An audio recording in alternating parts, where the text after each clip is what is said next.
Muy buenos días a todos. Como el día de ayer, quiero empezar realizando algunos agradecimientos. Quiero realizar el agradecimiento al director de la Unidad Académica Santa Cruz, un agradecimiento a los docentes y economistas que están haciendo de panelistas en esta oportunidad, y un agradecimiento a todos los docentes y estudiantes de la carrera de Ingeniería Comercial.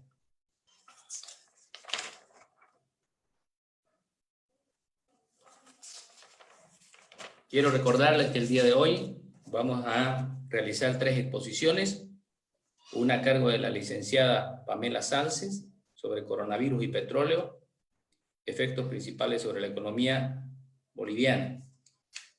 La segunda exposición está a cargo del licenciado Mario Camacho. El tema referente es el siguiente: desafíos para el sector privado boliviano en el marco del coronavirus y cuarentena.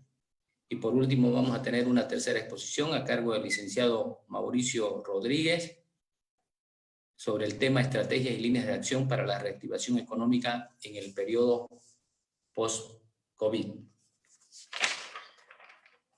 Quiero también hacer hincapié a lo siguiente: las exposiciones durarán entre 15 a 20 minutos y las preguntas y respuestas entre 10 a 15 minutos. Cada expositor va a terminar con algunas conclusiones. Durante la exposición no habrá intervenciones de los participantes. Al final de cada exposición sí podrán realizar algunas intervenciones los participantes. Se tomará en cuenta entre 3 y 4 preguntas.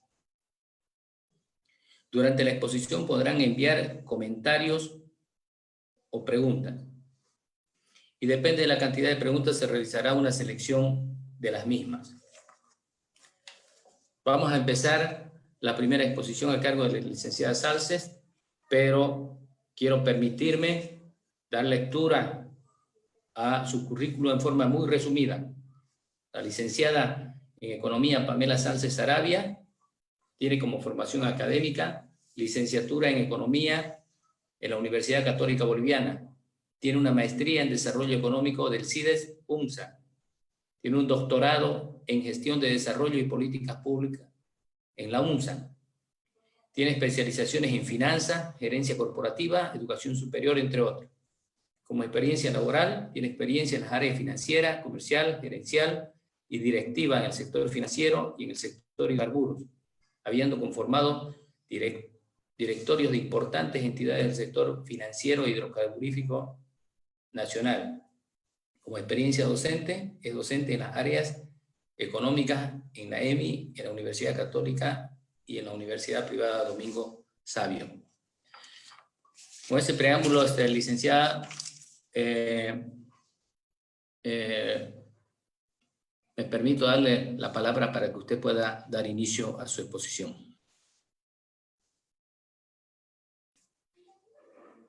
Gracias, coronel. Empezamos, ¿no? Perfecto. Entonces, el día de hoy yo les voy a hablar sobre el efecto del coronavirus sobre el petróleo, el precio internacional del petróleo, y qué repercusiones va a tener eso sobre nuestra economía. Inicialmente, quiero referirme al efecto del coronavirus, el efecto que está teniendo el coronavirus sobre el precio internacional del petróleo. Dame un segundito. Ahora sí. Bueno.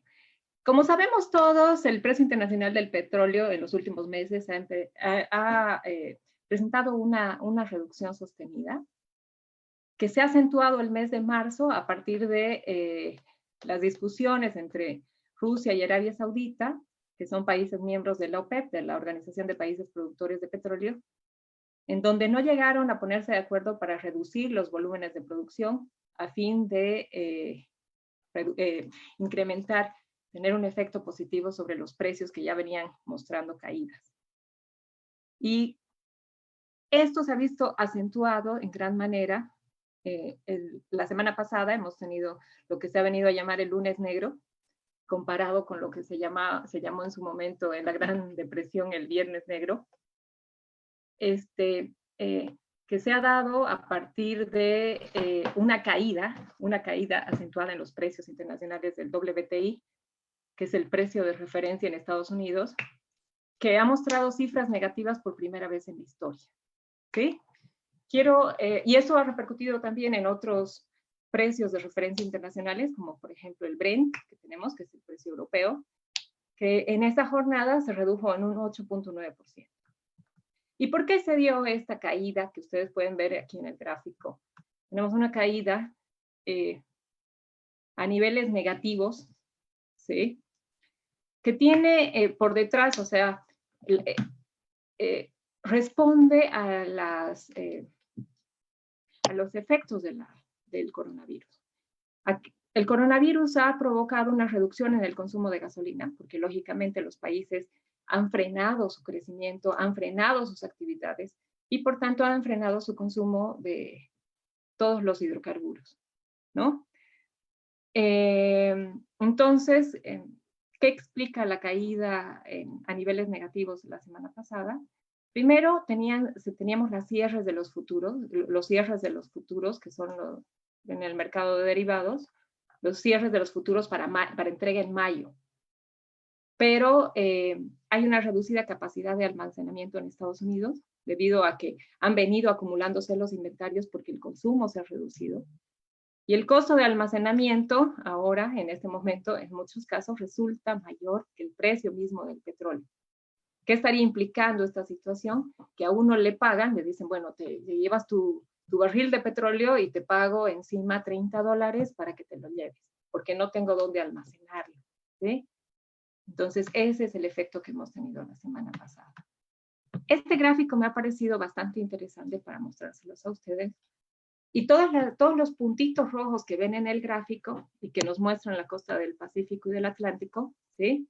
Son buques cargueros de petróleo que están llenos en este momento de petróleo y que están esperando que las condiciones mejoren tanto en la demanda como en el precio para entregar. Están llenos de producto, pero no pueden entregarlo, primero porque el precio es demasiado bajo, segundo porque no tienen a quién entregar, porque ha caído la demanda y no hay centros de almacenamiento. Los centros de almacenamiento están rebasados en sus capacidades. El mantenimiento, como dice esta nota del Clarín, el mantenimiento de un buque de estas características cuesta entre $30,000 y $40,000 diarios. Entonces, imagínense lo costoso que es. A mí se me venía a la mente que incluso un accidente petrolero en uno de estos buques puede ser desastroso en este momento y bajo el contexto en el que nos encontramos viviendo. Casi todos los números del petróleo, decía el Clarín, en especial WTI, que es nuestro precio de referencia también, cayó un 30% en 5 días, 40% en un mes y 75% en lo que va de año. Ahora, ¿cuál es el efecto que esto tiene? O sea, nosotros somos claramente un país exportador de gas natural. Y nuestro gas natural está indexado a los precios internacionales, justamente al WTI, por eso he dedicado un momento especial para ver qué está pasando en el mercado exterior. O sea, no estamos desligados de lo que está pasando en el exterior. Nuestra demanda de gas también ha venido cayendo, ¿sí? Hemos tenido una época de auge en la venta de gas. El gas, en términos de PIB, ha llegado a representar el 10-12% de nuestro PIB, ¿sí? Y esto ha sido entre los años 2011 a 2015. Bueno, el 2015 ya ha empezado a caer, y este es el comportamiento que hemos tenido del sector petrolero en proporción al PIB, ¿sí? Entonces, el 2019 hemos querido recuperar y ahora vamos a tener una caída mucho más fuerte. En lo que se refiere a exportaciones, que es donde más nos va a afectar, nuestro nivel de exportaciones, nosotros hemos vivido, sabemos lo que es vivir en una época de precios altos, que son los que hemos pasado en este periodo 2012, 2013, 2014, en el que la participación de nuestras exportaciones sobre el total de exportaciones ha superado el 50%. Y esta caída que vemos aquí en el porcentaje aquí de exportaciones de gas natural, sobre todo, que es nuestro principal producto de exportación, sobre el total, ha llegado el 2019 a un nivel del 30%. ¿Sí? Eso, ¿qué explica ese decrecimiento desde acá que lleguemos aquí? Es un efecto tanto en volúmenes como precios. Entonces, sí hemos vivido una época de precios altos, estamos volviendo a una época de precios normales, podríamos decir, y ahora lo que se nos viene es precios menores a los que estábamos acostumbrados, ¿no?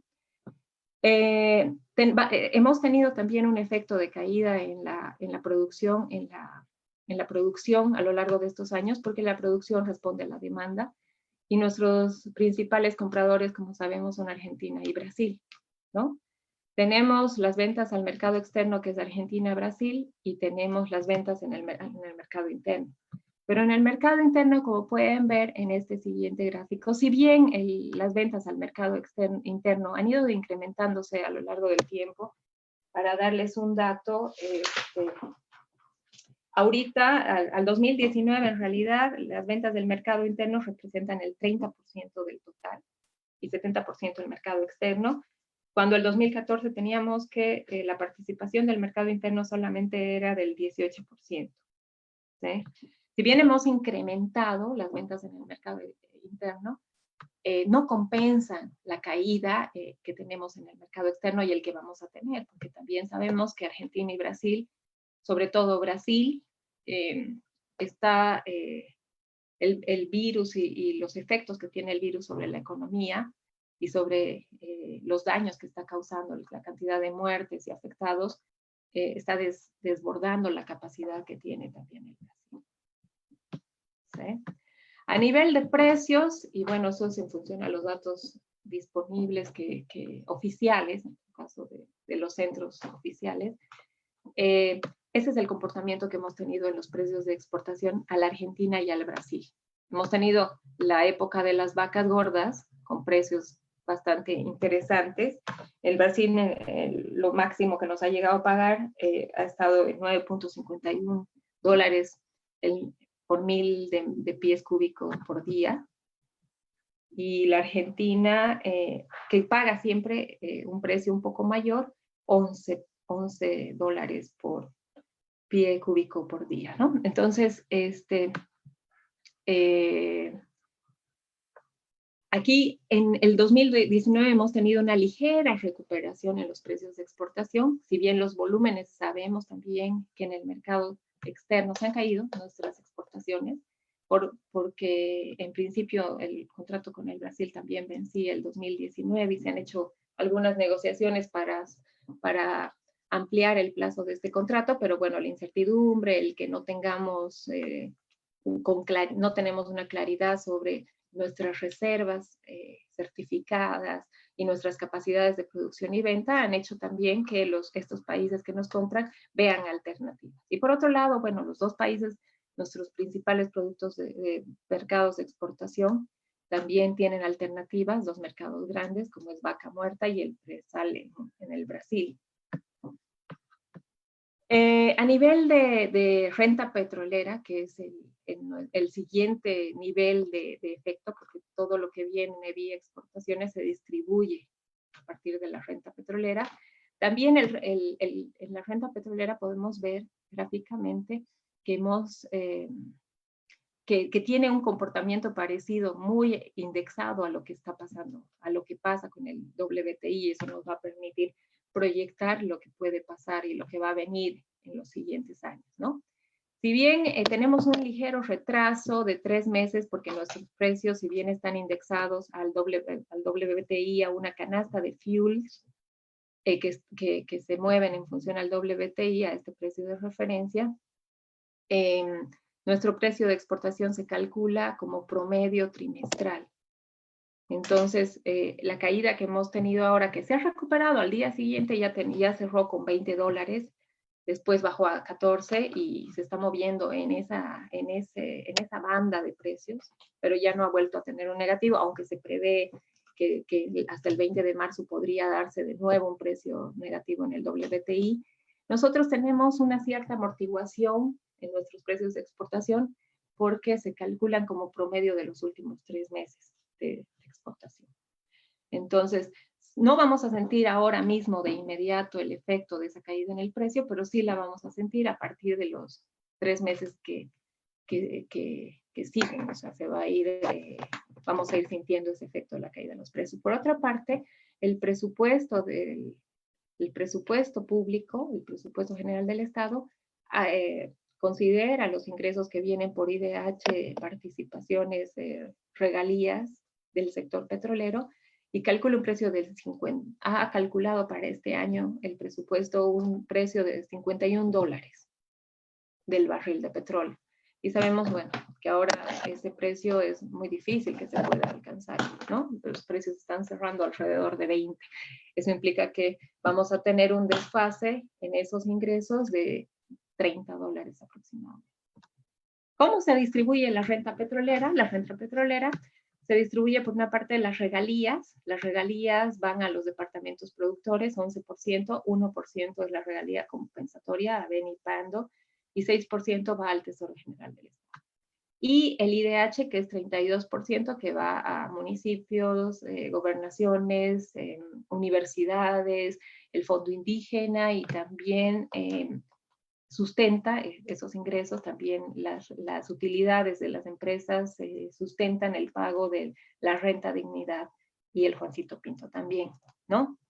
Entonces, es toda esta parte, la participación de YPFB por la nacionalización, podemos decir, esa es la participación de YPFB que ha adquirido a partir de la nacionalización, ¿no? Y esta otra parte pasa al titular, es la retribución al titular, que está compuesta por los costos recuperables y la utilidad del titular. Esta parte es la que va al Estado boliviano, TGN, gobernaciones, municipios, universidades, y la participación de YPFB en todos los impuestos que se dan. A efectos de calcular el impacto que va a tener esta caída de los precios, porque sabemos que el coronavirus nos va a afectar por dos lados, nos va a afectar por la caída de los precios y por la caída en los volúmenes de exportación, sobre todo, ¿sí? Entonces, me ha parecido interesante incorporar en la presentación este ejercicio trabajado por el licenciado Mauricio Medinaceli, en el que recoge el efecto que tiene la caída, o en este caso la subida, depende de cómo lo veamos el cuadro, por cada $5 en el precio de referencia, cómo nos afecta internamente en la renta petrolera, en lo que se refiere al IDH, al 32%. Y este IDH está distribuido, como les dije, a prefecturas, municipios, universidades, Fondo Indígena, TGN y renta de bienes. Entonces, ustedes ven aquí, por cada $5 que varía el precio de referencia, tenemos un impacto de $100 millones en la totalidad de lo que recaudamos por IDH, y eso se distribuye de acuerdo a la normativa entre todos estos beneficiarios. Entonces, si tenemos, en este caso aquí tenemos $60, 1.408 millones de dólares de renta petrolera. Si estamos hablando que ahora en los próximos meses ya vamos a ver el efecto de la caída de los precios internacionales, que se van a, de acuerdo a mi previsión, estimo que se van a ubicar entre los $25 en promedio, si no menos. Entonces podemos calcular 100 millones de dólares cada menos $5 que cae el precio internacional, y eso nos va a afectar en la recaudación del IDH, y también nos va a afectar en la recaudación de las regalías.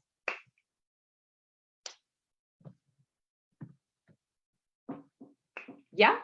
Entonces, en términos de regalías, las regalías van a los departamentos productores, el 1% al Beni y Pando, y el 6% a YPFB, al Tesoro General del Estado, perdón. Entonces, por cada $5 que baja el precio, tenemos una disminución en el total de regalías de 60 millones de dólares. Entonces, cada $5 que varía el precio internacional nos afecta en la renta petrolera en 160 millones de dólares que reducimos. Entonces, a ustedes les dejo el ejercicio un poco de que vayamos viendo, haciendo seguimiento de cómo se va moviendo el precio y cómo nos va a ir afectando. ¿sí? Entonces, en resumen, el coronavirus tiene un efecto básicamente sobre nuestras exportaciones de gas, ¿no? Vamos a tener menores precios de exportación y menores volúmenes de exportación también, porque nuestros mercados de exportación están desacelerándose. ¿Y esto qué repercusiones va a tener? Va a afectar, vamos a tener menores tasas de crecimiento del producto, menores ingresos de exportación, menores ingresos de divisas, que ya teníamos un nivel reducido, ya se han venido reduciendo. Esa es la explicación de que las reservas también de 15.000 millones que teníamos el 2015, ahora están alrededor de 6.000 millones, entonces es porque tampoco tenemos ingresos por divisas, por las exportaciones, por la caída en las exportaciones. Tenemos menores niveles de inversión pública y privada. Lógicamente, las inversiones públicas están en función a la renta petrolera, que aporta bastante, sobre todo a los departamentos productores y también al Tesoro. Y por otro lado, las inversiones privadas en el sector, si los precios están así, cae la demanda, entonces van a desacelerarse también. Eso que implica, en último término, menores contrataciones de bienes y servicios, y probablemente vamos a tener liberación también de mano de obra en el sector. Algunos datos generales: entre 2014 y 2019 la renta petrolera se redujo en 60% en el país, pasando de 5.400 millones a 2.200 millones. Y ahora todavía vamos a tener que enfrentar un escenario mucho más negativo. El presupuesto general del Estado en 2019 estuvo financiado en un 27% por el sector hidrocarburos. Este año, si bien se ha contemplado un precio de $51 por barril de petróleo, sin embargo, de acuerdo a mis cálculos, alrededor del 6% del presupuesto nada más se había contemplado a partir del aporte de las regalías, participaciones e IDH. Los precios de exportación están ligados a una canasta de fuels, como les decía, estrechamente vinculados a la cotización del WTI, que es el precio de referencia de Texas en Estados Unidos. Y bueno, los volúmenes de comercialización, como vimos en los gráficos, se han venido reduciendo desde el año pasado. ¿Cuáles son las conclusiones generales? El coronavirus ha incidido fuertemente de manera negativa sobre la economía mundial y también sobre el precio del petróleo. La desaceleración económica mundial afecta a las exportaciones de gas boliviano vía precio y vía volumen comercializado. La caída de las exportaciones de gas repercute sobre el nivel de producto y las reservas internacionales, asimismo sobre las exportaciones, como vimos anteriormente. Se tendrá un efecto negativo sobre la renta petrolera, que financia parte del presupuesto del gobierno central y los gobiernos subnacionales, los cuales tendrán que ajustarlos, priorizando actividades. Y eso implica también que vamos a tener una reducción de las contrataciones públicas, porque ahora tienen que priorizar. Menor ejecución de inversiones en los sectores público y privado, que incide sobre las contrataciones de bienes y servicios. Riesgo en el financiamiento de bonos y rentas, ¿no? Porque la renta dignidad y el bono Juancito Pinto vienen financiados a partir de las utilidades que se generan en el sector.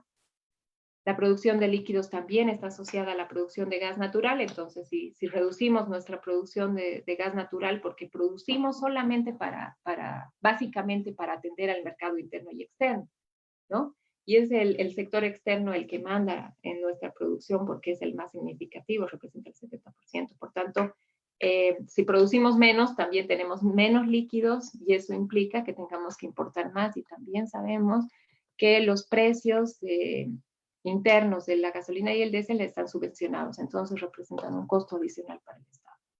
Ahora, por otro lado, viendo el lado positivo, podemos pensar que dada la caída en los precios internacionales, se priorizan también las inversiones en el sector. Entonces, cuanto más bajo es el precio, menos rentables muchas veces resultan las inversiones, ¿sí? Y algunas inversiones, por ejemplo, Vaca Muerta y el presal, son inversiones, requieren altos niveles de inversión para extracción del producto. Entonces, probablemente eso podría en algún momento repercutir en un incremento en la demanda de Bolivia, del gas boliviano. Menores precios internacionales también permiten reducir la subvención por importaciones de líquidos. Es un premio consuelo porque no compensa la caída de los ingresos de exportación, pero bueno, es el lado favorable. Algunos temas que se tienen que revisar a nivel político en el mediano y largo plazo, porque sabemos que a corto la prioridad es el tema atención del tema de salud, pero a mediano y largo plazo se tiene que analizar el establecimiento de una política hidrocarburífera clara, sustentada en la capacidad de producción y niveles de reservas certificadas. Revisión de los incentivos a las inversiones del sector y promoción de las áreas de prospección disponibles para atraer inversiones. Necesitamos atracción de inversiones. Se debe analizar de forma prioritaria la metodología de fijación de precios de exportación, o sea, es necesario ver si deberíamos seguir atados, indexados al WTI, o quizás podemos basarnos en precios internacionales del gas, el que sea más estable, porque el WTI nos ha mostrado que es demasiado volátil. Y asimismo deben evaluarse, en su caso, ajustarse los precios internos de venta de gas natural que están subvencionados. Ustedes han debido revisar sus facturas. Muchas veces uno paga por consumo de gas natural 8 bolivianos. Eso no cuesta la producción. La producción de gas es mucho más. El costo de producir gas. La política de subvención de hidrocarburos genera costos importantes al Estado. Debería analizarse alternativas en mediano o largo plazo. Bueno, en el mediano en este caso. Debe revisarse la sostenibilidad de los bonos que se financian con recursos del sector, porque no es sostenible en este momento el financiamiento. El gobierno va a tener que poner plata aparte del tesoro para financiarlos, por lo menos este año y el próximo, estimo. Y en su caso deberán definirse fuentes alternativas de financiamiento. Y urgen políticas de Estado a largo plazo orientadas a la diversificación productiva e industrialización. Quiero cerrar con esta conclusión final.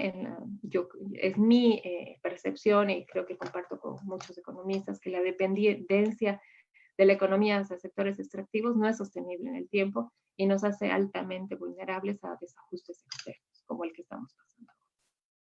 Gracias, hasta aquí mi exposición. Ahora estoy lista para atender cualquier duda o consulta que ustedes tengan. Muchas gracias, licenciada. Primero, hacerle conocer a todos de que estas disertaciones están siendo transmitidas a través del Zoom y en el Face, a través de la fanpage. Muy bien, ingeniera López, le voy a pedir por favor que pueda usted transmitir a nuestra expositora las preguntas que hayan realizado, ¿ya? Muchas gracias. Sí, coronel, gracias. Buenos días a los participantes. Tenemos una pregunta en el chat. Dice, ¿es el momento adecuado para una industrialización del sector hidrocarburífero boliviano?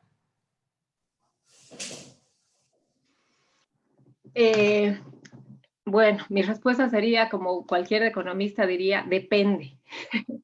Depende. Si hablamos de momento, podemos hablar del momento en el cortísimo plazo, definitivamente no. Ahora, hemos empezado un proceso de industrialización. Tenemos una planta de urea que está ahí parada y tiene que evaluarse desde mi punto de vista si es más costoso tenerla parada o evaluar si se tiene que poner en operaciones esa planta. O sea, si ya creo que esa planta ha costado $3.000 millones, o sea, ya hemos gastado, o sea, hagámosla funcionar, tiene que funcionar, no deberíamos permitirnos el lujo de haber regalado esa plata o haberla gastado en vano, o sea, aprovechemos lo que tengamos, ¿no? Ahora, en el mediano y en el largo plazo, sobre todo, tenemos que tener un plan una política de Estado. Si pensamos que siempre vamos a vivir de los recursos naturales, estamos perdidos. Inicialmente hemos vivido de la plata, después del estaño, ahora del gas, y cuando se termine el gas vendrá el litio. No es sostenible, ¿no? Tenemos que pensar en alternativas, tenemos que agregar valor a lo que exportamos, porque de otra manera nuestro país nunca va a salir de la dependencia que tenemos y siempre vamos a estar rezando para que a la China le vaya bien, a Estados Unidos le vaya bien, al Brasil y a Argentina les vaya bien, y les vamos a poner velitas a los santos porque dependemos mucho de ellos. Eso se corta un poco cuando nosotros diversificamos nuestra producción. Okay. Muy bien, muchas gracias. Gracias. Si hay otra pregunta, ingeniera López. Sí, tenemos otra pregunta que dice, ¿es conveniente hablar en el momento de la subvención del precio de los hidrocarburos? Sí, bueno, toda la gente está reclamando que ahorita tal vez debería levantarse la subvención.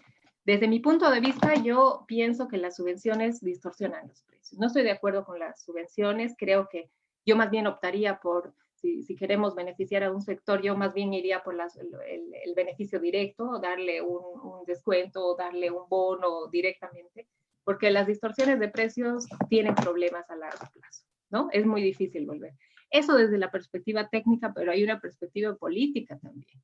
Y este gobierno, ni el que venga, se va a animar a levantar, salvo que tenga un buen plan para levantar la subvención y alternativas, como se han hecho en otros países. En otros países, al momento de levantarse la subvención, se han entregado alternativamente bonos a las familias. En Irán, si no me equivoco, se levantó la subvención y se entregaba dinero a todas las familias directamente para evitar esa distorsión en precios, pero tienen que haber alternativas, ¿no? Y tiene que haber, bueno, eso depende de que se tiene que hacer una buena planificación. La gente está pensando que ahorita nos convendría, en realidad, en el corto plazo, cortísimo plazo, sí, pero el precio es volátil y tendríamos que estar preparados y saber que en un momento baja el precio y eso significa que yo pague menos, pero en algún momento puede subir y no me van a poner a mi gusto una política de subvención en ese momento, ¿no? Entonces, cuando hay volatilidad como la que se da en el sector petrolero, entonces tenemos que estar preparados para esos movimientos.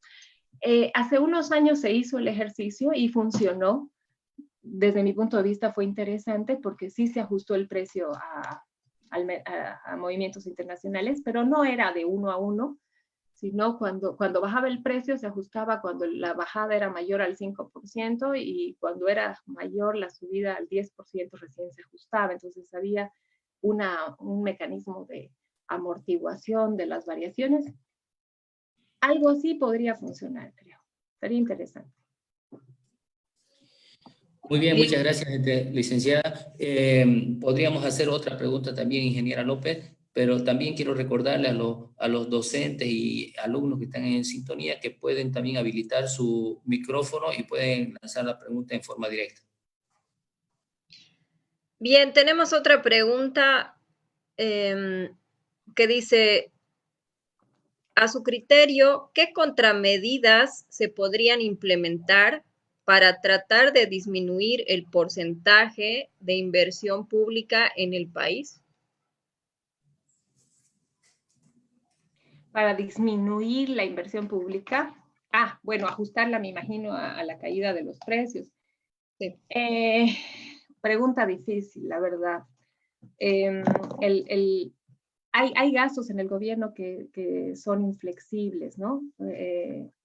Sobre todo sueldos y salarios, que es una de las cuentas más importantes, es un poco difícil, ¿no? El gobierno, porque hay un costo social por detrás de despedir gente, reducir el Estado, y en algún momento se va a tener que evaluar el tema, o sea, el tema burocrático va a tener que analizarse, revisarse y reducirse el tamaño del Estado necesariamente.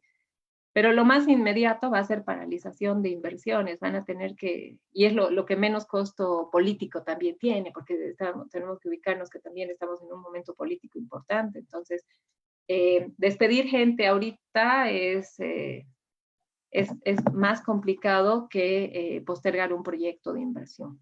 Entonces, yo creo que el gobierno va a ir por el segundo lado, aunque lo más conveniente sería ir reduciendo el tamaño del Estado, ¿no? Reducir lo que es...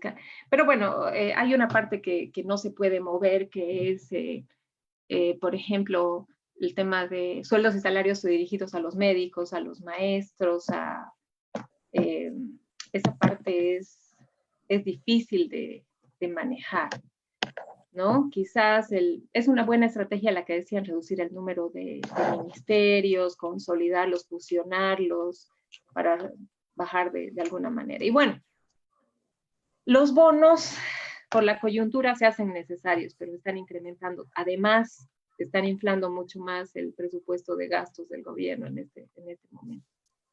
Al año, una vez que nos estabilicemos un poco más, todo se tiene que volver a revisar. Muy bien, muchas gracias, ingeniera. Creo que hay otras preguntas más, pero sin embargo no podemos dar cobertura a todas las preguntas. Le voy a pedir que en la medida de sus posibilidades, usted, ingeniera, pueda responderles vía correo. ¿Ya? Muy bien, yo le agradezco mucho en nombre de la carrera y en nombre de la Escuela Militar de Ingeniería también por su brillante exposición. Voy a Gracias, dar coronel. Un gusto. igualmente. Entonces, ahora vamos a darle curso a la segunda presentación a cargo del licenciado Mario Camacho. Muchas gracias, ingeniero. Gracias.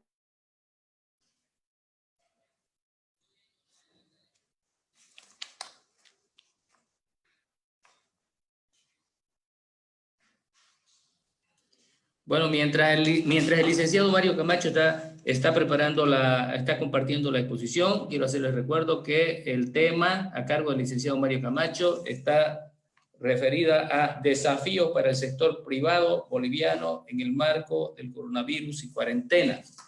Me voy a permitir muy sucintamente lectura a su currículo del licenciado Camacho. El licenciado Camacho es licenciado en Economía, es especialista en Macroeconomía Aplicada, magíster. Tiene maestría en Economía con mención en Bancas y Finanzas. Es especialista en Gerencia Financiera. Tiene un diplomado en Educación Superior, tiene el diplomado en Diseño Curricular de Aula y Docencia Universitaria por competencia. Tiene bastante experiencia profesional, ha sido asesor del Congreso, es docente actualmente en las universidades de la UDI, la Universidad Privada Domingo Savio, la Universidad Fran Tamayo y en nuestra Escuela Militar de Ingeniería. Bueno, con ese preámbulo le doy curso al licenciado Camacho para que realice su exposición. Bueno, muchas gracias, coronel, y muy buenos días a todos las personas que están conectadas y muchas gracias por la invitación.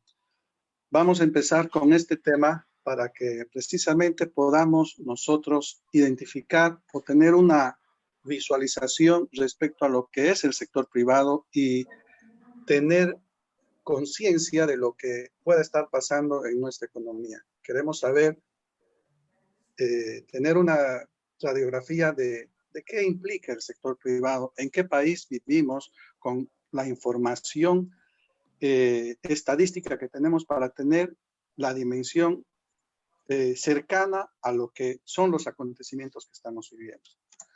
El presente trabajo desarrolla seis puntos, entonces vamos a ir tocando el primer punto, que es el sector privado y su dimensión en la economía boliviana. Nosotros hablamos mucho del sector público y del sector privado, pero en un contexto de país como Bolivia, pero tenemos que manejar alguna información para tener una referencia. Primero, Bolivia es un país donde tenemos 11.3 millones de personas. Tenemos una esperanza de vida de 71.2 años. La tasa de incidencia de la pobreza, en base a la información del 2018, es de 38.6. Esto asciende aproximadamente a una población de 4.1 millones de personas. O sea, imagínense, 4.1 millones de personas respecto a los 11 millones. También tenemos una tasa de pobreza extrema de 15.2. Esto representa 1.7 millones de personas. Si nosotros sumamos los pobres, los pobres y los pobres extremos, vamos a llegar a la conclusión que tenemos 5.8 millones de pobres. Y eso representa el 51% de la población. Pero ¿qué significa ser pobre? Significa de que hay personas que viven con $5.5 al día para su alimentación, y los que están en extrema pobreza representan que están por debajo y tienen un ingreso mínimo de $1.9 al día. O, de todas maneras, que están en condiciones de carencias, de que no tienen disponibilidad para agua potable, no tienen una adecuada alimentación, no tienen un techo seguro y no tienen acceso sanitario ni educativo. Entonces, esta es una realidad en cuanto a la pobreza que estamos viviendo hoy en términos de población. Y es un tema vulnerable, ¿ya? El otro tema que podemos ver es de que la población económicamente activa que es la población que está destinada a lo que es la gente que puede trabajar, asciende a 3.7 millones de personas, como estamos viendo aquí en la lámina, ¿ya? La población en edad de no trabajar representa 19.7% de la población total. Esta población en edad de no trabajar comprende aquellos que están fuera de lo que se establece el rango para que puedan trabajar. Por ejemplo, si uno se jubila a los 60 años, 58, son la cantidad de viejitos que existen por el lado extremo, y por el lado inferior estamos hablando de los niños, ya, que los que no están en edad de trabajar, ya. Entonces, la población en edad de no trabajar representa el 38.9. Esta población de inactivos son gente que si bien puede trabajar, pero que no recibe remuneración y tiene más un trabajo social, ¿ya? Entonces, la población en Bolivia que tiene para edad de trabajar está comprendida desde el rango desde los 14 años, de acuerdo a lo que la ley establece, hasta los 58, que es para el caso de hombres que puedan jubilarse a esa edad, y en el caso de las mujeres a 55. La tasa de desocupación urbana es de 4.27%, que es la última que tenemos respecto a lo que es esta desocupación. El número de personas que representan esa cantidad de tasa es de 159,000 personas. Los jóvenes, que comprenden los 3.7 millones de personas que están en la edad de trabajar, representan 2.6 millones. O sea, es decir, el 70% de la población económicamente activa principalmente es joven y está entre los 16 y 28 años. ¿Sí? Si se fijan, estas personas, si vemos el tema de lo que es el tema de que si son universitarios, si tienen una educación primaria, secundaria, ahí existen muchas falencias. Entonces, los empleados públicos, estábamos hablando o estábamos escuchando la anterior exposición, el sector público como tal, con todas las instituciones, maestros, médicos, servidores públicos, alcaldías, gobernaciones, suman un total de 526,955 empleados. Esto hasta el 2019. O sea, el aparato estatal es demasiado grande y eso tiene un costo. Si nosotros queremos representar los empleados públicos para saber cuánto representa de la población económicamente activa, esta representa el 14%. Y el sector privado representa el 86%. Entonces, aquí lo que cabe resaltar es, ¿quién es el gran empleador de la economía? Es el sector privado. El sector público no lo es, porque los datos así lo están demostrando. Pasemos con la siguiente información. Hemos hablado de que nuestro Producto Interno Bruto va a caer y todo, pero ¿cuánto es nuestro Producto Interno Bruto? El estimado para el 2019, porque todavía eso se tiene que contabilizar exactamente, asciende a 44,921 millones de dólares. Cifra que para nosotros puede significar mucho, pero en relación con nuestros vecinos, Chile, Perú, Ecuador, no representa ni el 10, ni el 15, ni el 20%. Peor de Estados Unidos, ni el 0.01% de su Producto Interno Bruto. Tenemos nosotros una economía de las más pequeñas en términos de producción de bienes y servicios finales a valor de mercado. El crecimiento proyectado que tuvimos en la gestión 2086 fue de 2.86%, ¿no? El ingreso per cápita que tenemos en 2019 fue de 3,671 dólares americanos. Eso significa que aproximadamente, y es lo que se debe conceptualizar que es un indicador próximo, es de que un boliviano en promedio debería tener una distribución de una renta de 3.600. ¿Sí? Es un promedio muy burdo, pero es un indicador. No es determinante, pero es un indicador que permite establecer cómo vamos. Evidentemente, ¿cómo se calcula este indicador? Es Producto Interno Bruto sobre población, y de ahí salen los $3.671. Nosotros podemos comparar con nuestras otras economías como Brasil, son $10.515 su PIB per cápita, Chile son 14.000, Panamá es 15.000, Uruguay 18.000, Perú 6.000, ¿ya? $6.000, Ecuador 5.800. Entonces, si se fijan y nos comparamos con países vecinos, nosotros estamos muy por debajo de ese número, de ese Producto Interno Bruto, del ingreso per cápita. Ahora, la composición de estos 44.921 millones de dólares, que es el Producto Interno Bruto, ¿cómo se genera? En el sector primario se genera el 13%. El sector primario es aquel donde nosotros vemos que se producen la parte extractiva de los recursos naturales o lo que puede ser la ganadería, la siembra y todo eso. Entonces, en este sector, el PIB se genera el 13%.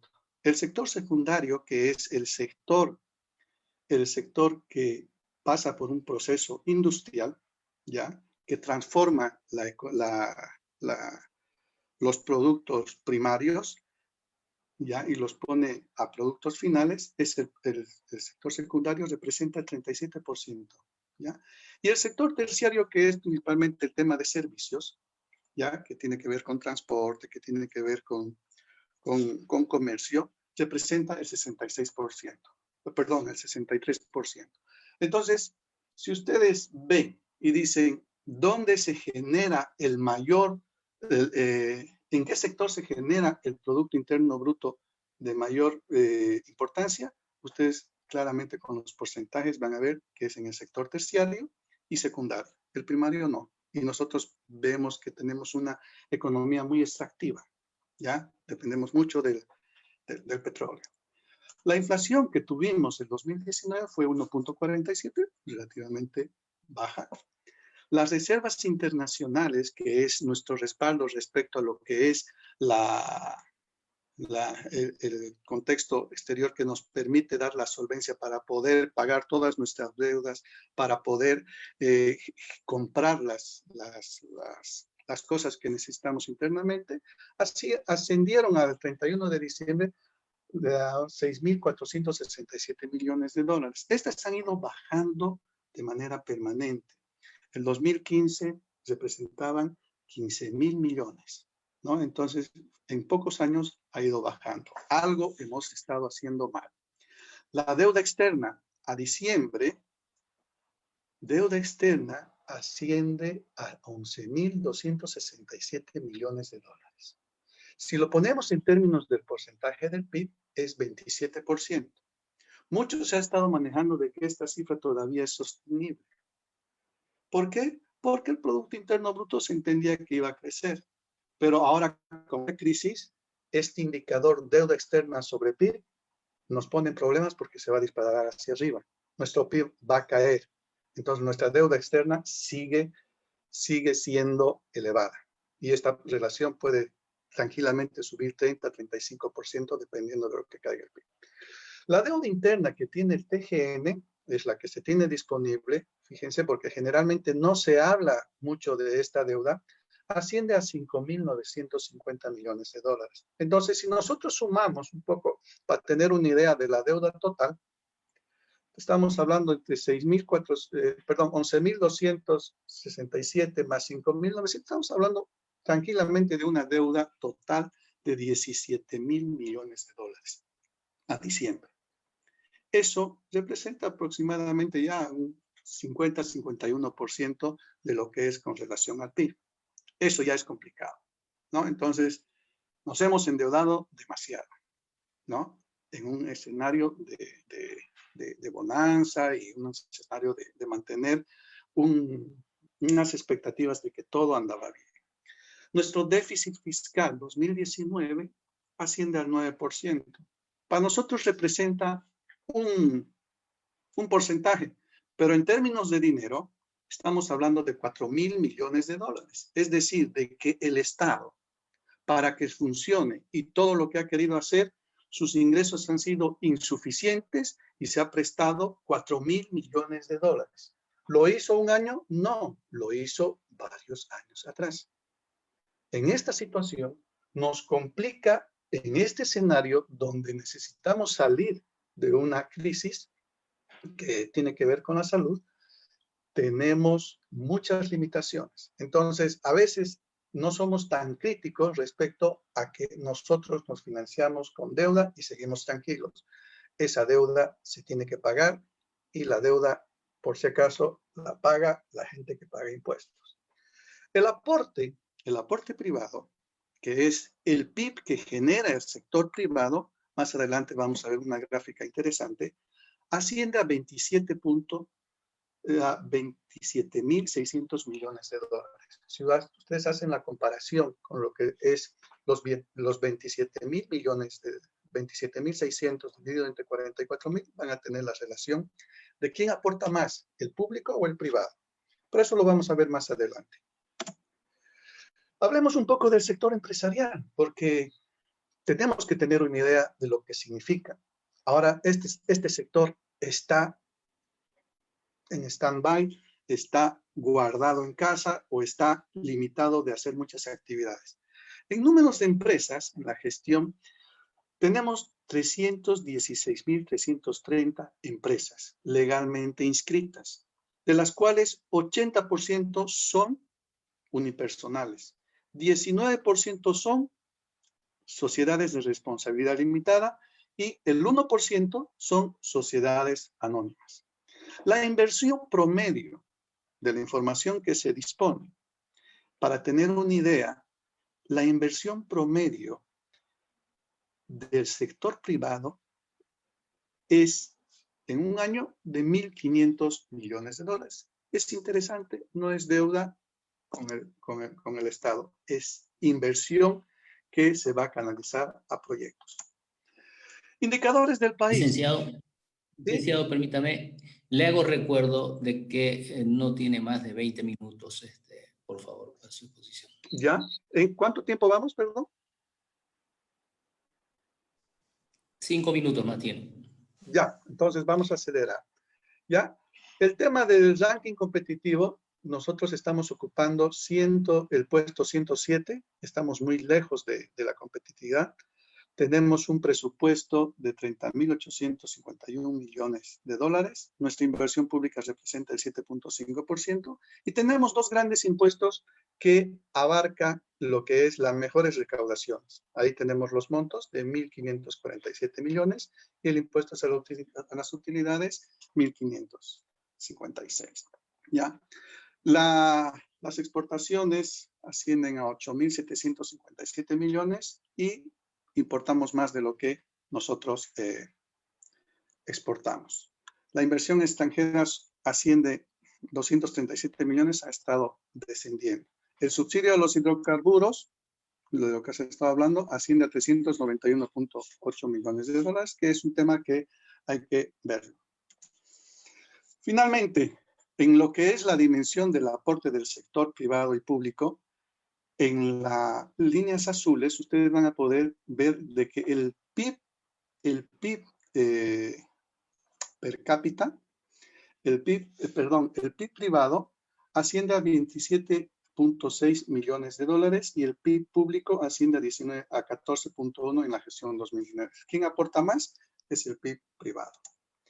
La conceptualización del sector privado. El sector privado es básicamente todo lo que no es público, todo lo que busca el interés, el beneficio privado, la rentabilidad. Y ahí están las empresas y ahí están la parte de que son los que tienen sus propios negocios hasta informales.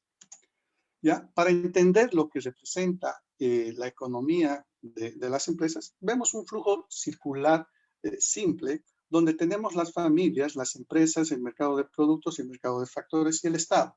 El Estado, como podemos ver aquí, El Estado vive de los impuestos que pagan ambas unidades, que son las empresas y que son las familias, ¿ya? Pero quien genera estos ingresos para que las familias paguen son las empresas. Entonces, el mercado de productos y las empresas en este periodo han estado fuera de circulación. Entonces, la situación de que el Estado esté manteniendo de manera permanente esta situación de cuarentena no es sostenible.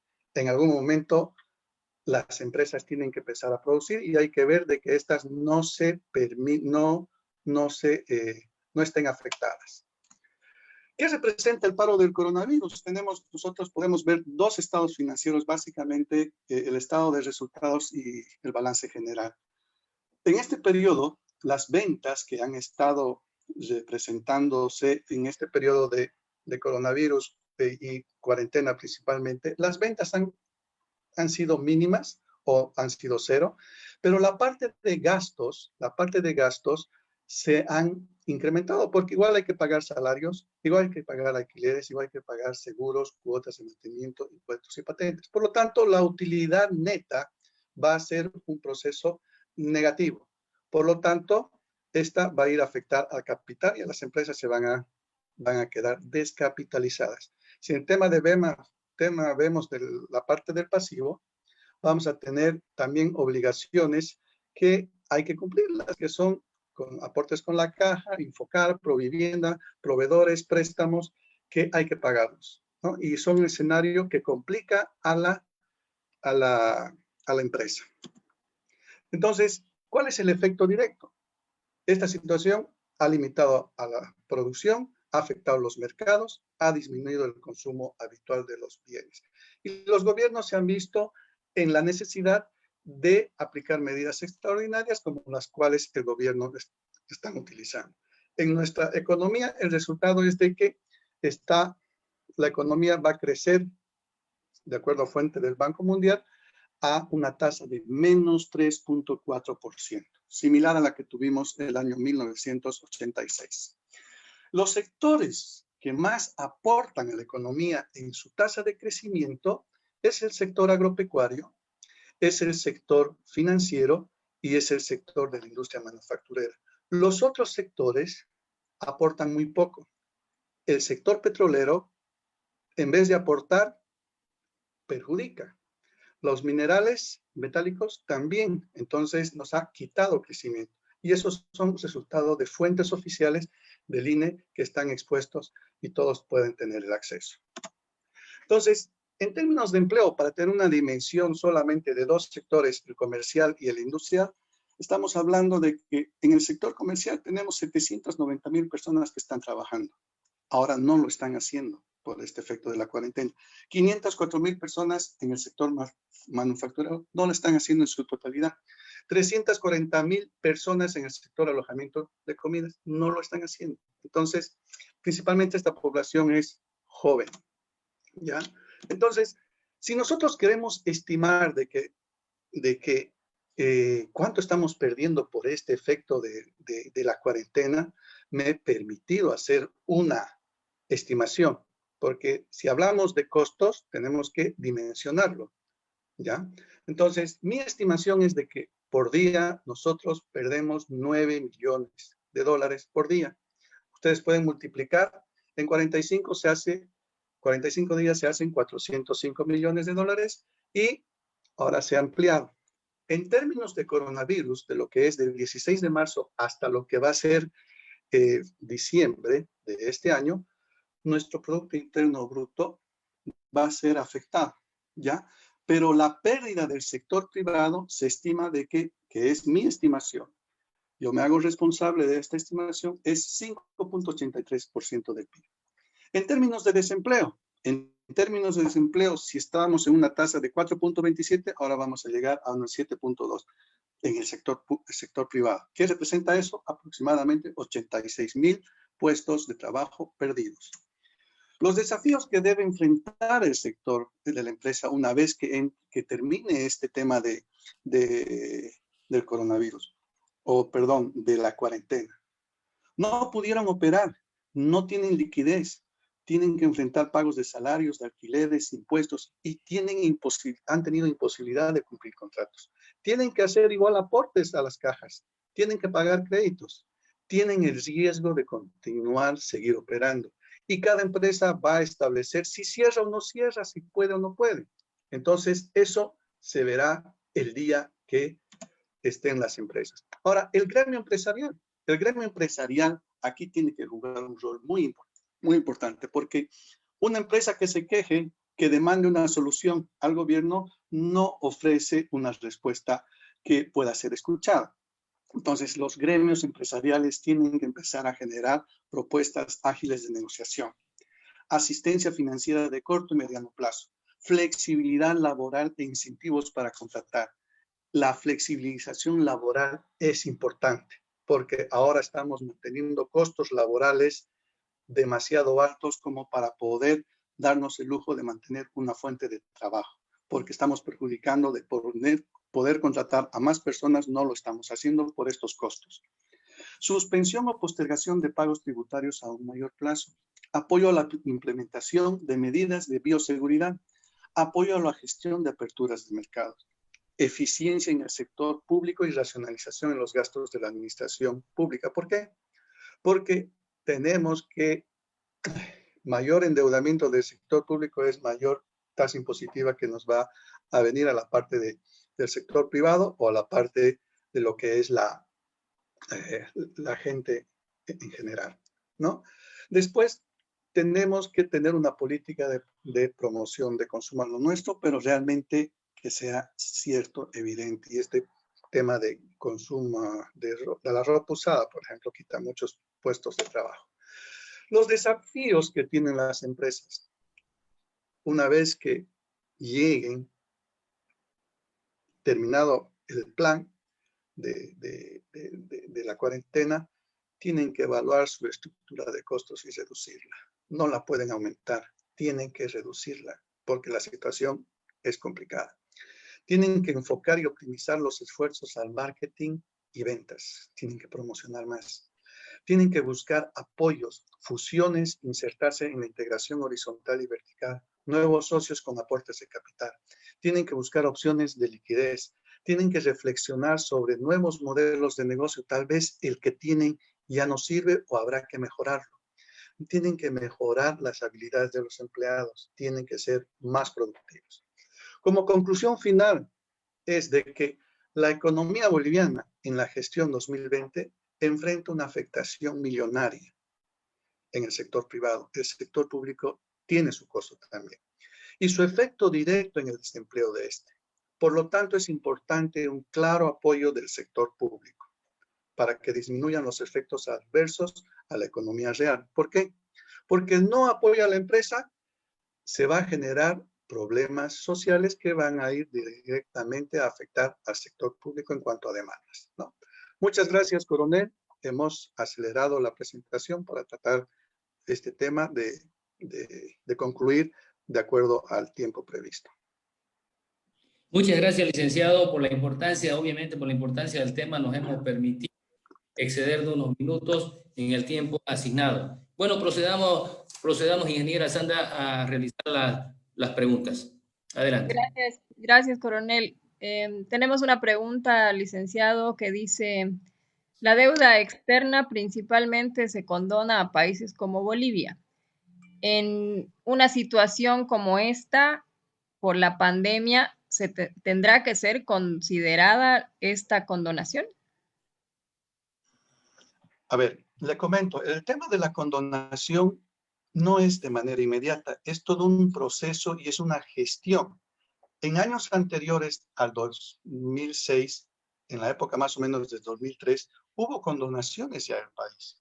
El país tenía unas deudas inmensas y a través del programa de HIPIC 1, HIPIC 2 y el Club de París se hicieron planes de reducción de deuda con donaciones, pero eso lleva años y una buena gestión.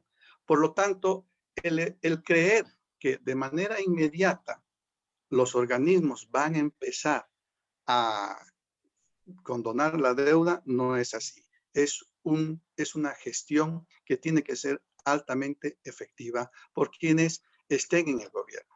Es una gestión pública. Perfecto. Tenemos una segunda pregunta que dice, considerando que los indicadores de liquidez en la economía privada principalmente están siendo fuertemente afectados y ocasionando en varias de ellas agravando su situación con las medidas sociales que se están decretando actualmente en Bolivia, ¿quién sería la industria llamada a inyectar liquidez al mercado, considerando a su vez que el SFN al cierre de la gestión sufrió una severa desaceleración de captaciones del público e incluso fuga de recursos?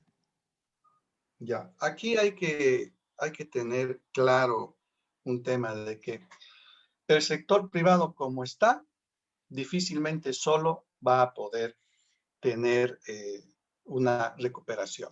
Si nosotros vemos experiencias como la crisis global que hubo en la gestión 2008, las grandes economías han apostado a apoyar, a rescatar las empresas del sector privado. Por lo tanto, la gestión efectiva que tiene que hacer el apoyo fundamental a las empresas viene por parte del Estado. Ese es un primer elemento. El otro elemento es de que se debe dar seguridad jurídica a la inversión privada, nacional y extranjera. La inversión extranjera viene aquí por un tema de seguridad jurídica y las señales que en el pasado hemos estado dando no han sido de las mejores. Por eso la inversión extranjera ha disminuido a 237 millones de dólares. Antes representaba el doble. ¿Cuáles son las señales que nosotros damos como sector público? Es cuando cambiamos un decreto y aumentamos los costos laborales. Cuando vemos bloqueos, cuando vemos manifestaciones, cuando vemos demandas que están al margen de lo que está establecido, ¿no? Entonces, son elementos que le menciono solamente dos que pueden coadyuvar muy bien a lo que es el apoyo del sector privado, además de gestionar recursos, ¿ya? Con créditos de organismos multilaterales y bilaterales para que sean canalizados a través del sistema financiero para lo que es el sector privado. Bien, gracias, licenciado. Tenemos otra pregunta. En su opinión, ¿será que es viable los créditos que ofrece el gobierno para las empresas? ¿Qué efecto positivo o negativo tendría? Bueno, es la última pregunta, por favor, ¿ya? ya. Bueno, ha estado saliendo el tema de las propuestas ya, ¿no? Pero hay una pequeña observación que yo haría. Muchas empresas no están con toda la formalización exigida por ley. Y estos créditos están siendo dirigidos con esa exigencia. Entonces, a veces la propuesta que se está elaborando va a ser no de plena utilización y beneficio para el sector privado, ¿no? Entonces, es decir, que estos créditos, por los requisitos de exigencias que están siendo expuestos, tal vez no lleguen todas las empresas a cumplir los requisitos y optar por el crédito. Debe estudiarse una mejor manera de poder efectivizar de que las empresas tengan acceso al crédito. Ok, muchas gracias, licenciado. Muchas gracias, licenciado. Bueno, en realidad quiero ofrecer mis disculpas a nuestros docentes y expositores. Sé que tienen mucho que explicarnos referente a los temas que han tocado, pero el tiempo ha sido apremiante.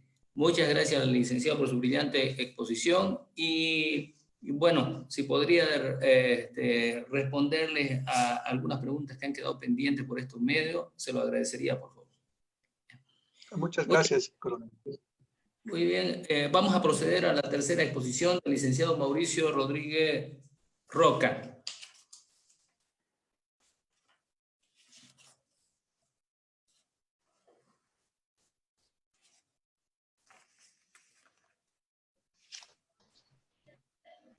Mientras va preparando la exposición, mencionarles que la última exposición del día de hoy está a cargo del licenciado Mauricio Rodríguez Roca, que va a tocar el tema estrategias y líneas de acción para la reactivación económica en el periodo post-COVID-19. Asimismo, me voy a permitir leer un resumen de su currículo de licenciado. El licenciado Rodríguez es licenciado en Economía, es especialista en Educación Superior, tiene diplomado en Educación Superior y es auditor líder en Sistema de Gestión de Calidad IRCA. Es docente en la Escuela Militar de Ingeniería en la área de Economía, Microeconomía y Microeconomía 2. Ejerce docencia en posgrado en la Unipol. Como experiencia laboral, ha sido asesor de la Comisión de Salud y Deportes en el Consejo Municipal, es asesor de la Comisión de Educación y Desarrollo Humano, ha sido gerente general de Samsung Medical y es responsable de la gestión de calidad de la unidad diagnóstica Davosán. Con esa lectura, licenciado, usted tiene la palabra para dar inicio a su exposición. Muy buenas tardes a todos. Muchas gracias, mi coronel. Vamos a dar inicio a la presentación, a la temática. Y bueno, espero que sea de su agrado y pueda hacerle de aporte en lo que nosotros economistas proponemos justamente a paridad nacional y en contacto internacional.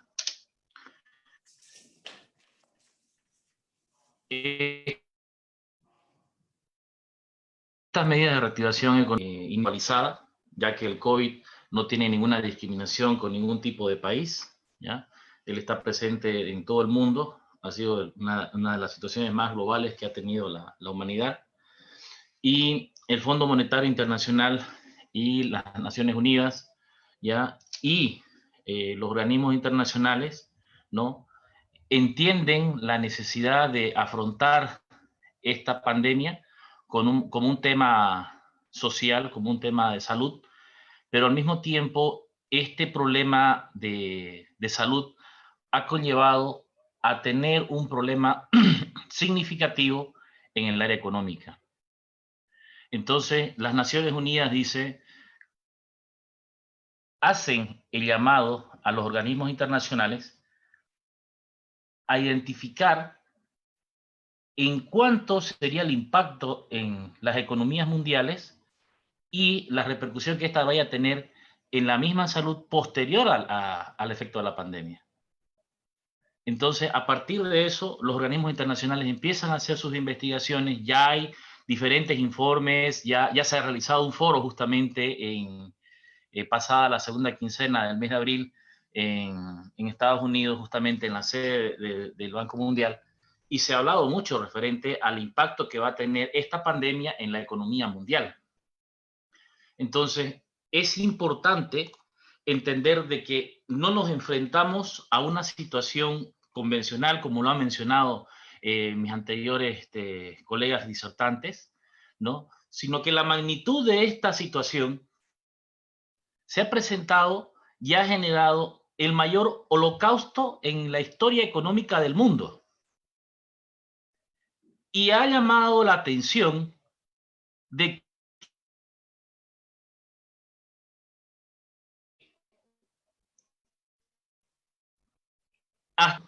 y en menos de 2-3 meses,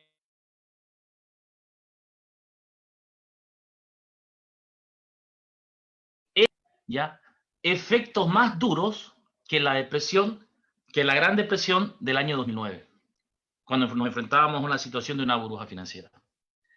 Entonces, se requiere de la participación de todos los organismos multilaterales y bilaterales para poder afrontar un problema de esta naturaleza. Existe información, existen organismos, existen las intenciones, pero todos deben participar de esta situación. Vamos a observar de que este efecto, ¿ya? Este efecto amplifica mucho lo que conocemos como el efecto dominó. En el año 2009 hablábamos de una burbuja financiera. Hoy en día hablamos de que las personas se reduce en su máxima expresión ya la demanda en el mercado y se concentran en productos de primera necesidad, dejando de lado obviamente los sectores que generan valor a partir de no ser productos de primera necesidad como tal. Y esto lleva a transformaciones en la economía que generan daños, como mencionaba bien la ingeniera Salce, ¿no? Daños, pero realmente catastróficos. Lo que comentaba el licenciado Camacho, en la reactivación también lo vamos a tocar aquí, ¿no? Pero quizá yo no sea tan bondadoso en el sentido de decir, hagamos esto, no. Veamos qué está haciendo el mundo. Veamos qué están haciendo los organismos internacionales ya, ahora. Entendamos cómo ven ellos las perspectivas, como gente, cuáles realmente van a ser las medidas. Cada país tiene una estructura social, ¿ya? Y esta se presenta y evoluciona en el tiempo, ¿ya? Y evoluciona en su conducta. En este momento hay países que están dando autorizaciones a la policía para actuar con máximo de violencia para sostener el tema de los saqueos. Obviamente, eso es un extremo. Pero eso no es el común denominador en todas las sociedades. Por eso la importancia y la relación y la necesidad de la vinculación de estos organismos internacionales. ¿Qué nos dice el Fondo Monetario Internacional? Señores, esta es una crisis sin precedente y nos los manifiesta en una gráfica. Un descrecimiento del menos 3% en la economía mundial. En la economía mundial. Estamos hablando de que Estados Unidos, China, la India están dejando de crecer. Hace unos días la India está declarando el encapsulamiento como lo está haciendo Bolivia. Pero ¿cuántos habitantes tiene la India? ¿Va a ser esto posible? Solos no lo van a poder hacer. Y son más de 1.000 millones de personas ahí. El Banco Mundial decía, es una medida que se necesita, pero ¿tendremos la capacidad realmente de poder afrontar esa situación?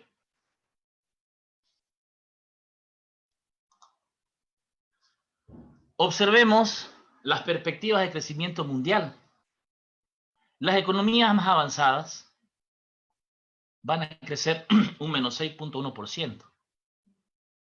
Y siendo optimistas, proyectan para el 2021 crecer un 4.5%, obviamente con la reactivación y la participación de los organismos internacionales. Las economías de mercado emergentes y desarrollo van a decrecer en la gestión 2020 mucho más fuerza con un 6.6%. ¿Y qué pasa con las economías de bajo ingreso?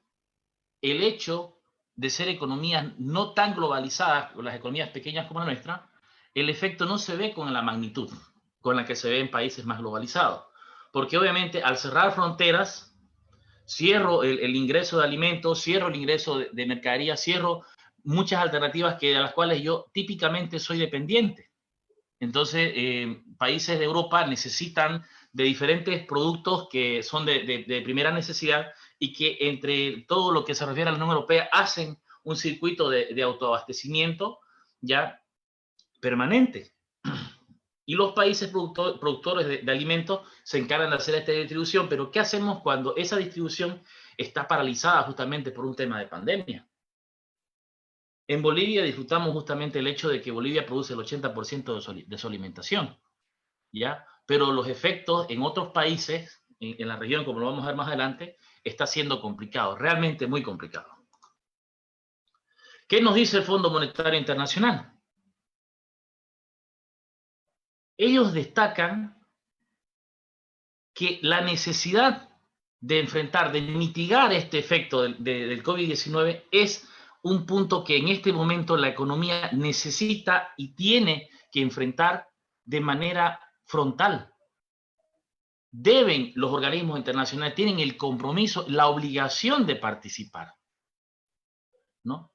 Entonces, este problema no lo ocasionaron ellos, pero ellos dicen, tenemos que participar, ¿no? Y la señora Cristina dice y menciona en reiterados artículos justamente de que el Fondo Monetario Internacional va a estar ahí, va a participar de la intervención y de poder amortiguar esa situación, estas condiciones que nos están el COVID-19. Ameritan medidas sin precedentes.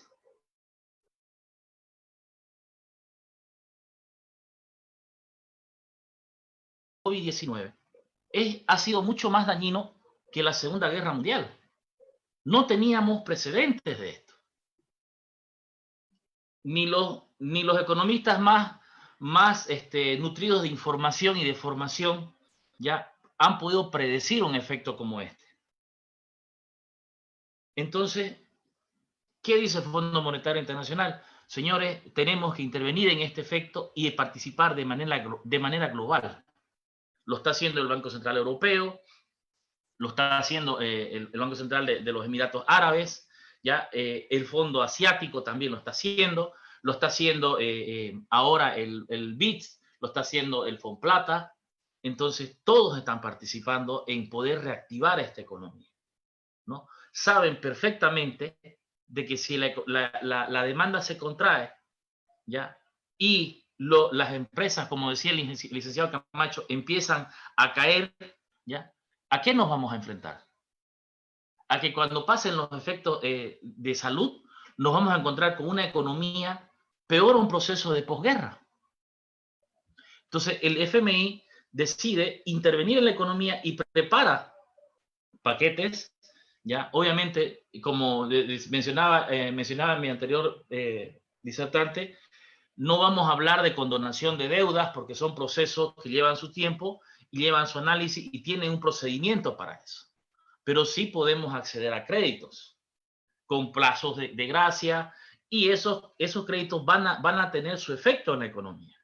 Porque no puede darse el lujo, ya, los organismos internacionales de ver de que la economía se está cayendo, ya, y son fondos con la intención de mantener y reactivar y de fomentar justamente las actividades económicas globales. Entonces, ellos van a participar. Justamente, ellos han previsto una cantidad de 11.700 millones, ¿ya? Para las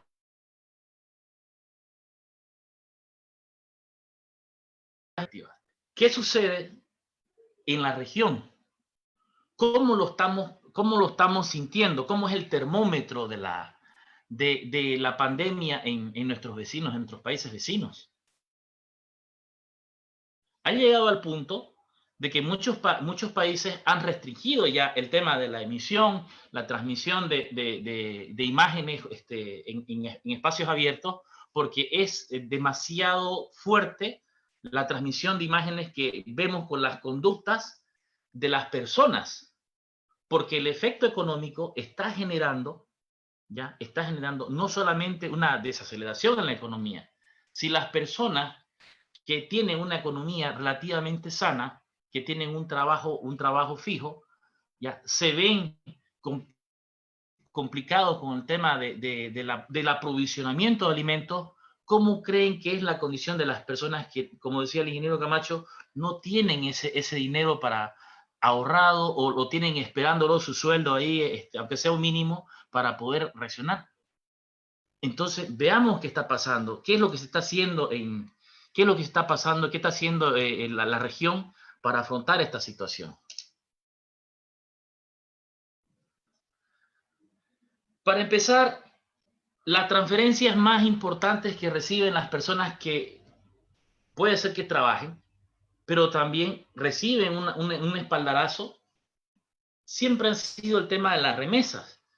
En algunos años las remesas ha sido el 25% de la economía boliviana, inclusive en ciertos periodos de la economía.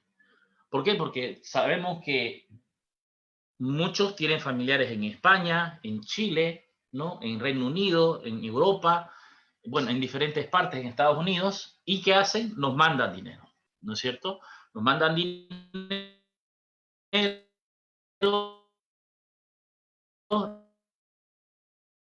Lo mundial hace una aclaración de eso y dice, señores, no es que la región está en Ceteris Paribus, la situación es global, el desempleo es global, entonces no van a haber, esas remesas no van a existir, porque las personas no están trabajando. Y al no estar trabajando estas personas, obviamente no van a tener la posibilidad de mandar remesas. Algunos tendrán, como les decía, la capacidad del ahorro, la capacidad de poder apoyarte, de poder decirte, ah, sí, haremos un esfuerzo, ya, está bien. Pero todo se acaba, porque es una bolsa ya con un agujero en medio que sale y no entra. Entonces, ellos proyectan, ¿no? Ellos proyectan una caída importante en las remesas. Y eso no solamente le afecta a Bolivia, le afecta a toda la región, porque toda Europa prácticamente está invadida de sudamericanos, ¿no? De todas partes de Sudamérica, sin excepción. Entonces, ellos consideran de que sí va a haber una caída importante en la remesa y saben perfectamente que la remesa no se va para inversión, ¿no? Se va a gasto. Entonces va a haber una contracción a partir de la falta de circulante justamente que se genera a partir de la remesa. Entonces, ellos dicen, tenemos que analizar y tenemos que ver cómo va a afectar esto a América Latina. ¿A cuánto alcanza esta situación? Y les digo, en Bolivia, las remesas han tenido un crecimiento bastante importante. Es más, ya hay familias que se han consolidado en Europa, ¿ya? Pero este año van a decrecer, porque en mismo Europa está dándose el mismo efecto. Entonces, esta situación se tiene que considerar y se tiene que analizar y se tiene que ver en cuánto se va a reducir esto, ¿no? Licenciado Entonces, Rodríguez, 5 minutos más tiene el licenciado. sí, correcto.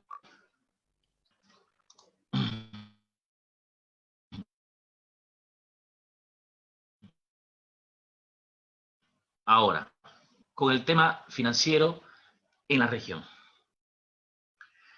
En Argentina, ya para dar asentamiento a lo que se va a plantear en esta temática, ¿qué está haciendo nuestro país vecino?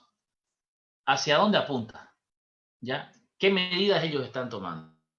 Y directamente, el Banco Mundial ha intervenido en la economía argentina, tiene oficinas justamente en Argentina y provee de 35 millones en la lucha contra el COVID-19.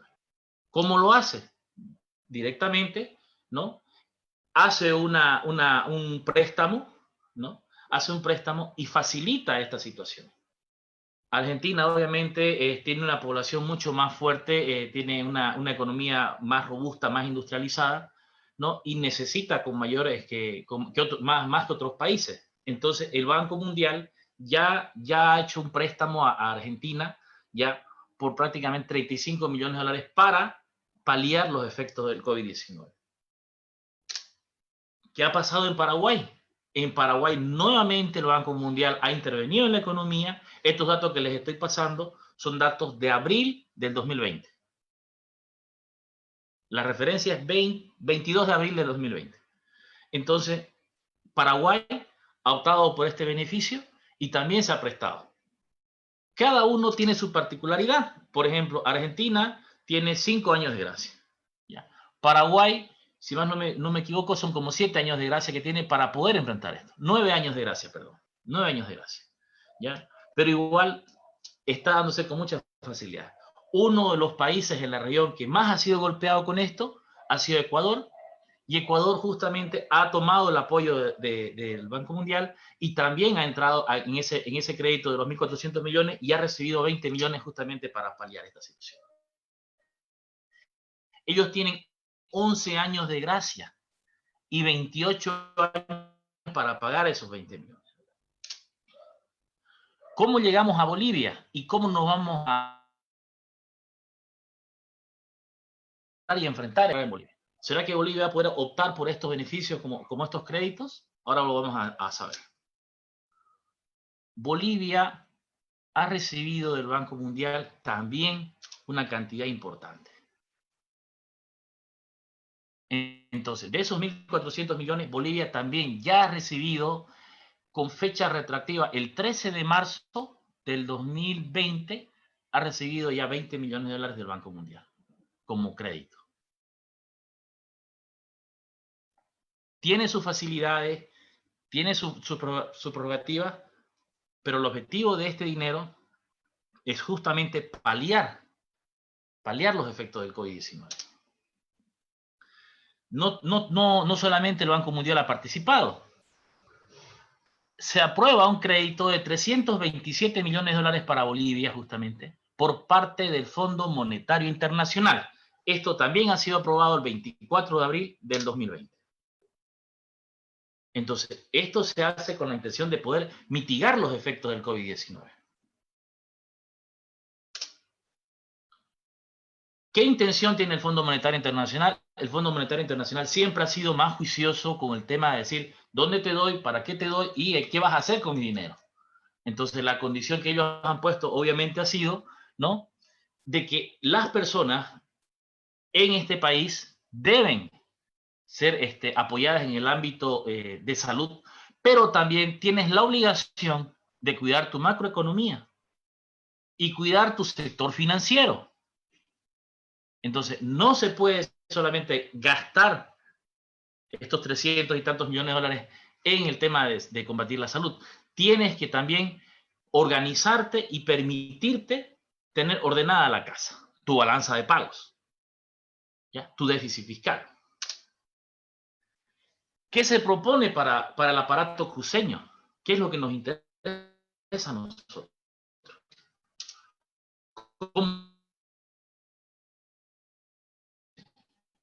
¿Ya? ¿Qué podemos hacer? El ingeniero Camilo ha sido muy bondadoso en decirnos el sector privado, el sector privado. Todo Bolivia prácticamente está en función a lo que hace Santa Cruz. Y tenemos que entender de que el sistema privado debe recibir y debe ser contenido para que justamente este efecto multiplicador no se detenga, ¿no? ¿Cómo lo vamos a hacer? Se debe dar continuidad a las empresas. No se debe permitir cerrar las empresas, ¿no? La subsistencia empresarial va a ir de la mano de la demanda, del consumo. Habrá que analizar día a día. En los días de posguerra se analiza día a día a dónde voy a apagar incendios.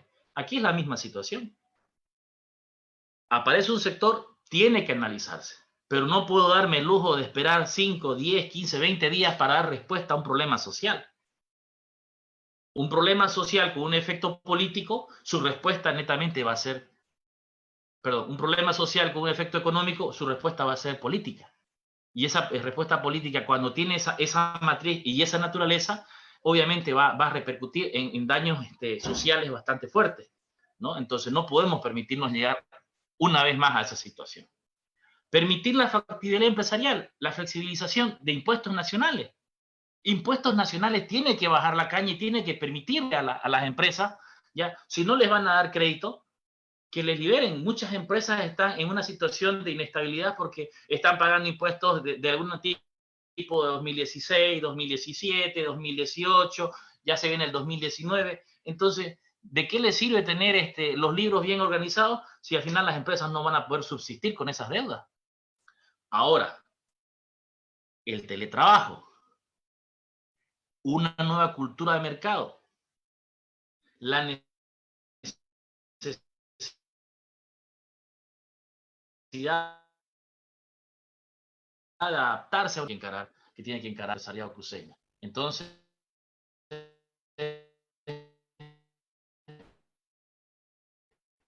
yo le entenderé esa situación. Entonces, vamos con propuestas para poder ir concluyendo la presentación. Entonces, amerita una intervención del sector público en la economía cruceña, amerita, y no es un favor. Santa Cruz lo necesita y lo merece por el tipo de trabajo que hace, por el tipo de desprendimiento que tiene, ¿ya? Necesita hacerlo ya.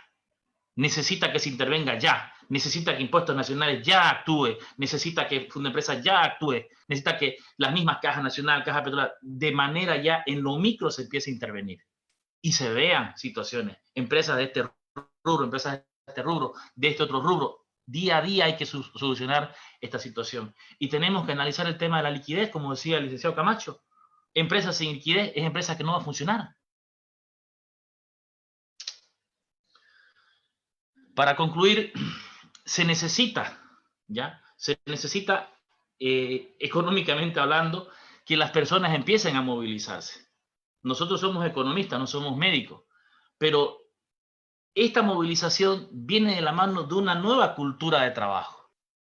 Y necesitamos que las personas se acostumbren, que adapten el tema del barbijo, de la limpieza de las manos. O sea, es una cultura de trabajo que tiene que adaptarse a las necesidades hoy en día. Y la intervención del Estado hoy en día no es solamente para el empresario, para la empresa, no. Es necesario que intervenga en el núcleo familiar, en el hogar, ¿ya? Y en las empresas. Es una necesidad, pero inmediata. Coronel, muchísimas gracias, y a todos los oyentes, gracias por escucharnos, y bueno, estoy atento a sus preguntas. Muchas gracias, licenciado. Realmente en este ciclo de conferencias académicas hemos tocado temas muy interesantes. Bueno, vamos a proceder al último ciclo de preguntas y respuestas. Licenciada ingeniera Sandra, adelante, por favor. Gracias, coronel. Tenemos una pregunta para el licenciado Rodríguez. Dice, en esta situación donde la globalización será seriamente restringida, ¿cómo considera usted que deberían encarar todas las empresas del sector comercio y sus principales proveedores del exterior? Asimismo, aquellas empresas que principalmente tienen productos de exportación. ¿Cómo deben encarar la sostenibilidad de ingresos?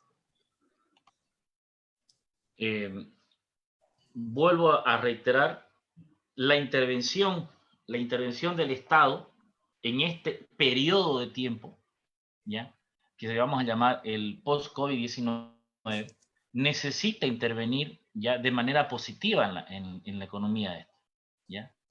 El empresariado debe adoptar una nueva forma de trabajo. Si yo como exportador deseo seguir trabajando en ese mismo ámbito, ¿ya? Si estoy en el ámbito manufacturero, debo pues adaptarme a las condiciones. Hoy en día China, ¿qué está haciendo? Cero barcos. Todos los productos que envía China los está mandando por avión y ofrecen el servicio con el avión. Entonces, a partir de este volumen te lo entrego en aeropuerto. Para nosotros tal vez sea una locura, pero es para nosotros como empresarios. Pero ¿qué sucede para el Estado? Si el Estado realmente decidiese apoyar a ese empresario, tendría que él ver la forma de que en este momento no le tiene que importar al Estado como Estado, ¿ya?, el hecho de decir, pucha, ¿cuánto me cuesta un viaje en avión? No, es cómo protejo yo a ese empresario y cómo en este momento, en este cuello de botella, lo ayudo a salir adelante. De repente solamente sea un envío, de repente sea un grupo, no sea más de 100 empresas y podamos configurar un envío. China lo está haciendo porque, ¿no? Y su FedEx tienen aviones propios, tienen ella descabellado ver la necesidad de que el Estado intervenga y en directa en los casos. ¿Alguna otra pregunta? Gracias, licenciado. Tenemos otra pregunta. Desde su punto de vista, ¿cuáles deben ser las medidas impositivas a implementarse?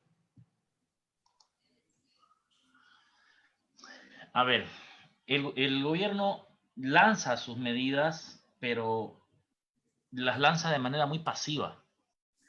Nos habla de que no paguemos el IUE hasta después de mayo.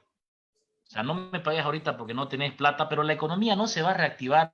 Si el 10 de mayo volvemos a trabajar y empezamos a hacerlo de manera paulatina, no quiere decir que al día siguiente las empresas van a tener dinero. Ya debería tomar medidas reales para transferir dinero a las empresas o evitar que las empresas tengan gastos. Es un proceso, lo he dicho claramente en la presentación, es un proceso atípico. Situaciones drásticas, condiciones drásticas ameritan, necesitan medidas de ese tipo. Quizás la coyuntura es lo que no nos está ayudando ahora porque estamos obviamente ante una puerta de un proceso electoral, pero obviamente ahorita, en este momento, la sociedad necesita certidumbre, porque si le digo, no vas a pagar ahora en marzo y abril, pero ni bien pase, tenés que pagar. ¿Con qué seguridad el tipo va a mantener su empresa? Directamente, todos los pagos de 2017, 2018, 2015, hasta de repente, se postergan hasta el año 2021. Eso es una medida que realmente me permite manejar un buen flujo de caja. Ah, escucha, me libero, quién sabe las deudas que tenga cada empresa. Eso es una situación en particular. Estoy diciendo, así como estoy dando un crédito para la planilla de sueldo y pagarlo con un año de gracia,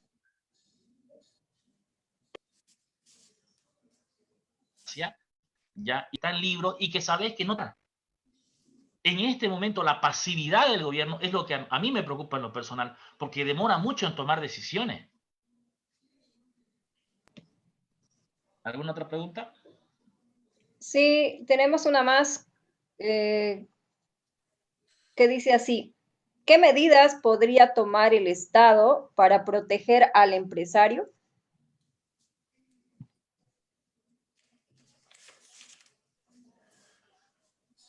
Necesitamos un Estado que intervenga en la economía.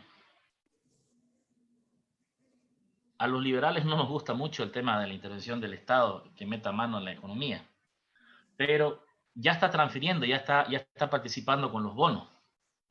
Están participando con el tema de los alquileres. No he leído bien a detalle cómo está haciendo eso porque ha sido el día de ayer, pero están interviniendo muy paulatinamente y de manera muy retrasada. Tienen que meter mano en la tasa del banco, ¿ya? Tienen que hablar sobre el tema de la tasa activa, de la tasa pasiva. Se tiene que intervenir ya, dar certidumbre y brindar oportunidad. Es un periodo atípico. No sabemos si se va a presentar nuevamente, pero no existe precedente en esta situación. Una situación atípica merece respuestas atípicas. Estamos hablando de la reconstrucción de modelos económicos globales, regionales y obviamente a nivel país. Se tiene que cambiar el paradigma y se tiene que ser muy amplio al entender qué es lo que se tiene que hacer y obviamente cuidando, ¿no? la administración de la casa, ¿no? No podemos tampoco despilfarrarnos, pero tenemos que ser lo suficientemente capaces para poder identificar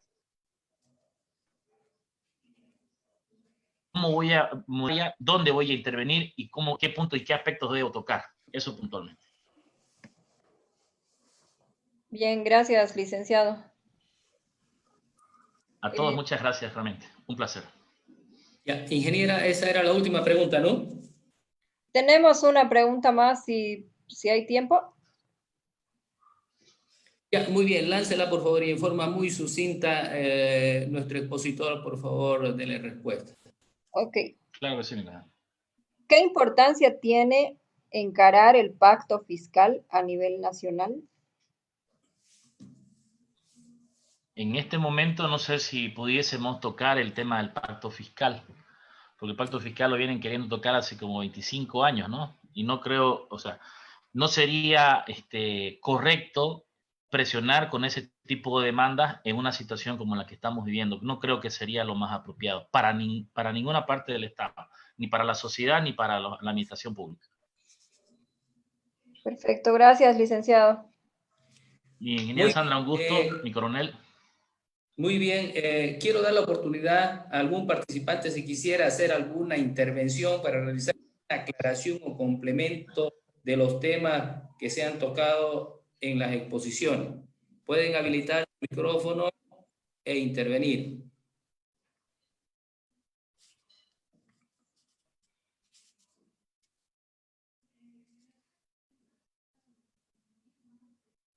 Bueno, si no hay ninguna intervención, entonces todos ustedes como participantes han tenido la oportunidad de conocer las conclusiones de los temas expuestos para entender mejor de qué hemos hablado en este ciclo de conferencias.